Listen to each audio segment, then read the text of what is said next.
আলাইকুম প্রিয় শিক্ষার্থী ভাই বোনেরা, সবাইকে জানাই ফ্ল্যাশ ইংলিশ ইউটিউব চ্যানেলের পক্ষ থেকে আন্তরিক শুভেচ্ছা ও অভিনন্দন।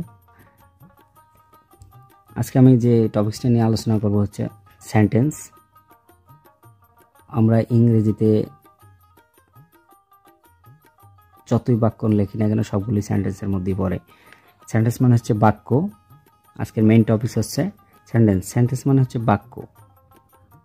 সেন্টেন্স মানে বাক্য, কতগুলো ওয়ার্ড পাশাপাশি বসে যদি মনের ভাব, বক্তার মনের ভাব কী করে সম্পূর্ণরূপে প্রকাশ করে তাকে সেন্টেন্স বলে। তো সেন্টেন্স দেখো লিখে রাখা হয়েছে, according to the meaning there are 5 kinds of sentence. এখন সেন্টেন্স হচ্ছে অর্থ অনুসারে সেন্টেন্স হচ্ছে 5 প্রকার। কত প্রকার? 5 প্রকার। তাহলে কি হলো? According to the meaning there are 5 kinds of sentence. অর্থ অনুসারে সেন্টেন্স কত প্রকার? 5 প্রকার। প্রথমটা হচ্ছে দেখো অ্যাসার্টিভ সেন্টেন্স।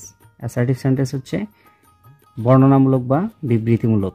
বর্ণনামূলক বা বিবৃতিমূলক। দেখো অ্যাসার্টিভ সেন্টেন্স হচ্ছে বর্ণনা বা বিবৃতিমূলক। বর্ণনামূলক হচ্ছে অ্যাসার্টিভ সেন্টেন্স হচ্ছে বর্ণনামূলক বা বিবৃতিমূলক। অ্যাসার্টিভ সেন্টেন্স হচ্ছে কি? বর্ণনামূলক বা বিবৃতিমূলক। এই অ্যাসার্টিভ সেন্টেন্সের একটা বৈশিষ্ট্য হলো এই সেন্টেন্স দ্বারা বর্ণনা করা বোঝাবে এবং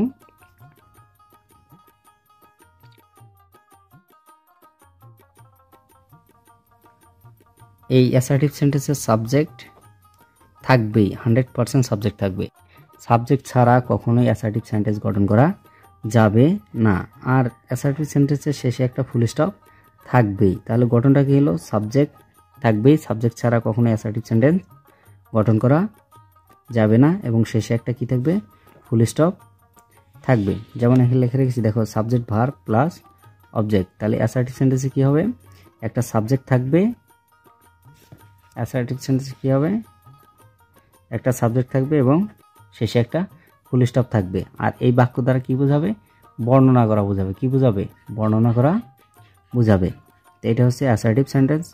অ্যাসার্টিভ সেন্টেন্স যে কোনো কিছুর বর্ণনা করবে। যে কোনো কিছুর কি করবে? বর্ণনা করবে। হাবোধক বর্ণনা হতে পারে, নাবোধক বর্ণনাও হতে পারে, বর্ণনাটা করবেই। আর এটার মূল বৈশিষ্ট্য হলো কি? সাবজেক্ট থাকবে এবং শেষে কি থাকবে? ফুল স্টপ থাকবে। এটা হচ্ছে অ্যাসার্টিভ সেন্টেন্স।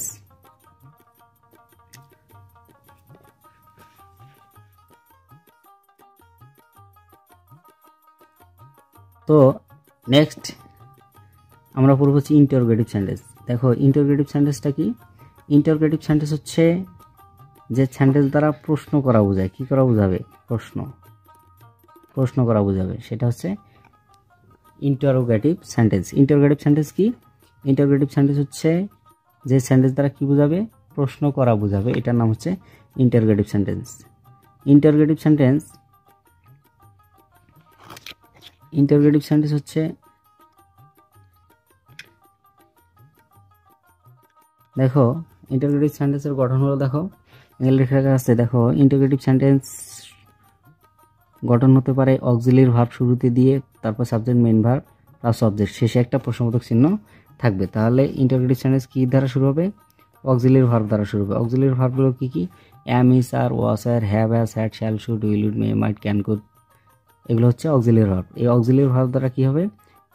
শুরু হতে পারে এবং শেষে একটা প্রশ্নবোধক চিহ্ন থাকবে। এটার নাম হচ্ছে ইন্টারোগেটিভ সেন্টেন্স। এখন দেখো আবার ডাব্লিউএইচ ওয়ার্ড দ্বারাও শুরু হতে পারে, যেমন কোশ্চেন ওয়ার্ডগুলো। ডাব্লিউএইচ ওয়ার্ডগুলো হচ্ছে কি? Question word. কোশ্চেন ওয়ার্ড হচ্ছে ডাব্লিউএইচ ওয়ার্ডগুলো হচ্ছে কোশ্চেন ওয়ার্ড। ডাব্লিউএইচ ওয়ার্ড মানে কি? Question word. যে কোশ্চেন ওয়ার্ডগুলো দ্বারা কি হবে? বাক্য শুরু হবে এবং শেষে প্রশ্নবোধক চিহ্ন থাকবে। যেমন ডাব্লিউএইচ ওয়ার্ডগুলো কি? What, when, who, why, how, which, এগুলো হচ্ছে ডাব্লিউএইচ ওয়ার্ড। এই ডাব্লিউএইচ ওয়ার্ডকে আবার কোশ্চেন ওয়ার্ড বলা হয়। এইগুলো দ্বারা শুরু হবে এবং শেষে প্রশ্নবোধক চিহ্ন থাকবে। দেখো ডাব্লিউএইচ ওয়ার্ড দ্বারা শুরু হবে, শেষে কি থাকবে? প্রশ্নবোধক চিহ্ন থাকবে। এইটা হচ্ছে ইন্টারোগেটিভ সেন্টেন্সের বৈশিষ্ট্য। আবার অক্সিলিয়ারি ভার্ব দ্বারা শুরু হবে, শেষে প্রশ্নবোধক চিহ্ন থাকবে। এটা হচ্ছে ইন্টারোগেটিভ সেন্টেন্সের বৈশিষ্ট্য। আরেকটা হচ্ছে tag question and choice question are involve there. হ্যাঁ, আমরা সাধারণত চিনি যে অক্সিলিয়ারি ভার্ব দ্বারা কোশ্চেন করা হয়, ইন্টারোগেটিভ কোশ্চেন অক্সিলিয়ারি ভার্ব দ্বারা করা হয়, আবার হচ্ছে ডাব্লিউএইচ ওয়ার্ড দ্বারা করা হয়। কিন্তু ট্যাগ কোশ্চেন এবং চয়েস কোশ্চেনও এটা হচ্ছে ইন্টারোগেটিভ সেন্টেন্সের মধ্যেই পড়ে। চয়েস কোশ্চেন হচ্ছে কি? চয়েস কোশ্চেন হচ্ছে যে মাল্টিপল চয়েস যেগুলো দেওয়া হয় এইগুলোকে চয়েস কোশ্চেন বলে। আর ট্যাগ কোশ্চেন তো তোমরা জানো 19-এ যারা পড়তেছো, হ্যাঁ, এটা হচ্ছে ট্যাগ কোশ্চেন, যেটাকে একটা বাক্যের শেষে ছোট্ট করে একটা প্রশ্ন জুড়ে দেওয়া হয়, এটা নাম হচ্ছে ট্যাগ কোশ্চেন। তো ইন্টারোগেটিভ সেন্টেন্স এবং অ্যাসার্টিভ সেন্টেন্সের গঠন এরকমই। এরপরে দেখো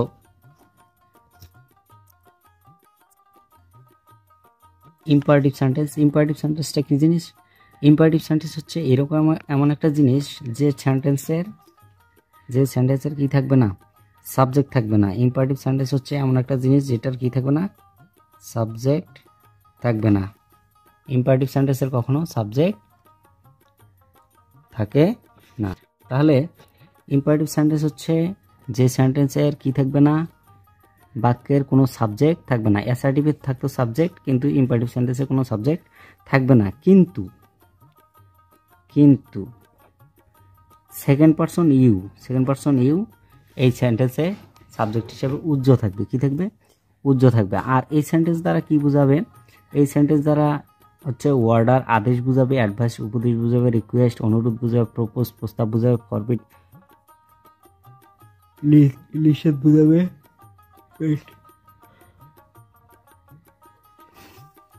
আচ্ছা, আমরা বাংলাতে পড়ে আসছি যে সেন্টেন্স দ্বারা আদেশ, নিষেধ, উপদেশ ইত্যাদি বোঝায় তাকে হচ্ছে ইম্পারেটিভ সেন্টেন্স বলে। তো ইম্পারেটিভ সেন্টেন্সে কখনো কি থাকবে না, সাবজেক্ট থাকবে না, কিন্তু সেকেন্ড পারসন ইউ ইম্পারেটিভ সেন্টেন্সে উজ্জ থাকবে।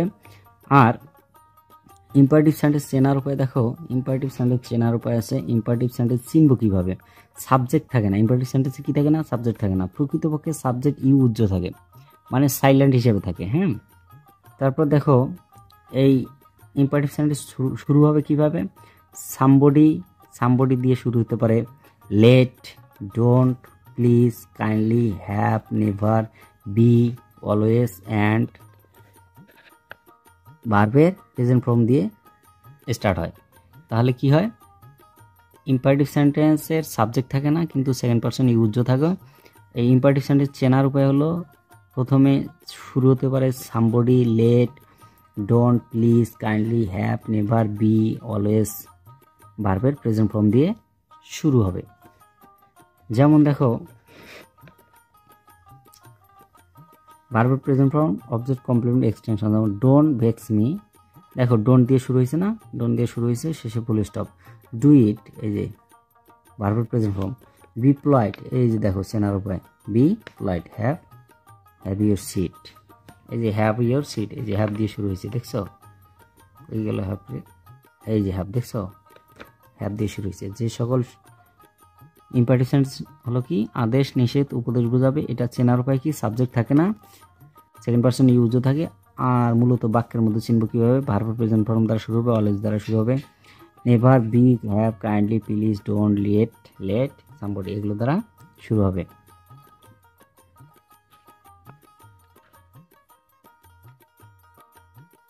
এখন দেখো অপটাটিভ সেন্টেন্স। অপটাটিভ সেন্টেন্সটা কি জিনিস? যে সেন্টেন্স দ্বারা ইচ্ছা বা প্রার্থনা বোঝায়, যে সেন্টেন্স দ্বারা কি বোঝাবে? ইচ্ছা বা প্রার্থনা, উইশ অথবা প্রে বোঝাবে, সেটা হচ্ছে অপটাটিভ সেন্টেন্স। অপটাটিভ সেন্টেন্স শুরু হবে মে অথবা লং দিয়ে, মে অথবা লং দিয়ে শুরু হবে। অপটাটিভ সেন্টেন্স কি হবে? মে অথবা লং দিয়ে শুরু হবে, শেষে হচ্ছে ফুল স্টপ থাকবে। শেষে কি থাকবে? ফুল স্টপ থাকবে। আবার দেখো সাধারণত ডিরেক্ট উইশ, সরাসরি কাউকে উইশ করা বোঝালেও কি হয়? অপটাটিভ সেন্টেন্স হয়। যেমন tata, bye, happy birthday, good morning, good night, good bye, এগুলো হচ্ছে কি অপটাটিভ সেন্টেন্স। অপটাটিভ সেন্টেন্সের শেষে কি থাকবে? ফুল স্টপ থাকবে। শুরু হবে কি দিয়ে? মে এবং লং দিয়ে। আবার ডিরেক্টভাবে কীভাবে উইশ করা হবে? যেমন tata, bye, happy birthday, good morning, good night, good bye. তারপর দেখো সর্বশেষ যে সেন্টেন্সটা হচ্ছে, এটার নাম হচ্ছে এক্সক্লামেটরি সেন্টেন্স। কি সেন্টেন্স? এক্সক্লামেটরি সেন্টেন্স, যেটার বাংলা অর্থ হচ্ছে আশ্চর্যবোধক। আর আশ্চর্যবোধক বললেও আমরা মাঝে মাঝে চিনি না আশ্চর্যটা কী জিনিস। এটা হচ্ছে আবেগসূচক, আবেগের মধ্যে পড়ে, এটাকে আমরা আবেগসূচক বাক্যও বলতে পারি। দেখো এক্সক্লামেটরি সেন্টেন্সকে ইমোশন বোঝায়। কি বোঝাবে? ইমোশন। এক্সক্লামেটরিতে সাধারণত হুররা, সাধারণত কী থাকে? হুররা থাকবে, এলাস থাকবে, হাই থাকবে, ব্রেভ থাকবে, হার্স থাকবে, এই ধরনের শব্দগুলো এই এক্সক্লামেটরি সেন্টেন্সের মধ্যে থাকবে। আবার দেখো হোয়াট অথবা হাউ দিয়ে শুরু হতে পারে। হোয়াট এবং হাউ দিয়ে শুরু হতে পারে। আর এই শব্দগুলো থাকতে পারে, যেমন যদি হুররা থাকে, হুররার সাথে একটা এক্সক্লামেশন মার্ক থাকবে। আবার দেখো হোয়াট এবং হাউ দিয়ে যদি শুরু হয়, হোয়াট এ নাইস বার্ড, এই যে শেষে এটা থাকবে এক্সক্লামেশন মার্ক। ঠিক আছে,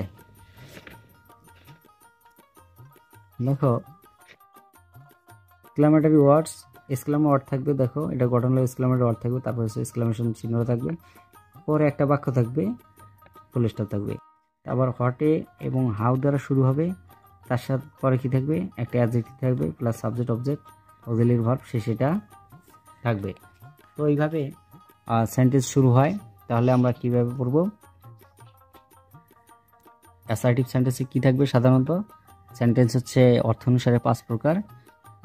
অ্যাসার্টিভ সেন্টেন্স কি? অ্যাসার্টিভ সেন্টেন্স হচ্ছে সাবজেক্ট থাকে এবং হচ্ছে শেষে ফুল স্টপ থাকে। ইন্টারোগেটিভ কি থাকে? অক্সিলারি ভার্ব অথবা ডাব্লিউএস ওয়ার্ড দ্বারা শুরু হয়, শেষে প্রশ্নবোধক চিহ্ন থাকে। ইম্পারেটিভ সেন্টেন্সে কি থাকে?